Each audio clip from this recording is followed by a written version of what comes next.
Stephanie Ayers here for teachvid.com. Today I've got a video for you about order of operations.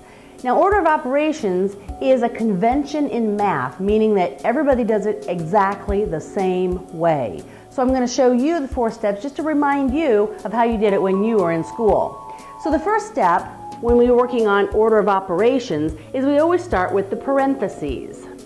So if you have any numbers at all in parentheses, that's where you start. And I always tell the students, people have 2 parents. So you've got the mom and the dad to help them remember parentheses. The second thing that we talk about will be exponents. So after you've taken care of all of the parentheses, then you start looking for any exponents that you might have. The third thing that we do is we look for multiplication and division operations. And we're going to solve those, whatever order they come in, we're solving them from left to right. And then the fourth thing that we're looking for are addition signs and subtraction signs. And it doesn't matter if subtraction comes first or addition comes first, we're going to work those left to right in the problem.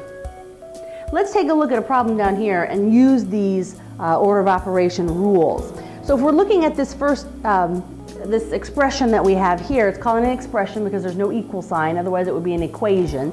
So this is an expression. I first notice that I have parentheses. So whatever's inside the parentheses, I'm going to do that first. When I look inside the parentheses, I see I have 20 plus 6 to the second power. I'm going to be doing my exponent first because that would come before the addition operation. So I would say, all right, I'm going to have parentheses 20 plus 6 to the second power. That's 6 times 6. So that's going to be a 36. I'm going to go ahead and write down everything I didn't do just to keep everything in a nice order on the page here. So now I've got my parentheses to continue to work with. I have 20 plus 36.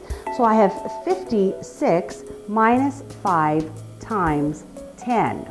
If I look back at my operations, now I'm looking for any exponents that I might have that were outside of the parentheses. I don't have any here, so I move down to multiplication and division. I'm looking for any of those. I see one that I have one right here, which means I'm solving this portion next. So I'm not using the 56 this time. I'm simply doing the 5 times 10, which is 50. I look and I see, do I have any more multiplication or division? I don't. So I go down to my 4th step, addition or subtraction. I notice I have a subtraction. It's the only operation that I have left. So 56 subtract 50 leaves me with 6. So 6 is going to be the value of this expression when it's all solved out using the order of operations. To help your students remember this, they can pay attention to PEMDAS, which is a made-up word. It means nothing, but it stands for parentheses, exponents, multiplication, division, addition, subtraction. You can also remember it by saying, please excuse my dear Aunt Sally.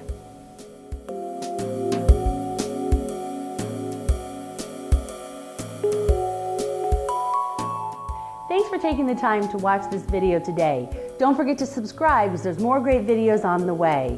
If you have a question about math or some math homework that your child has, go ahead and email me at steph@teachvid.com because everybody deserves to love math.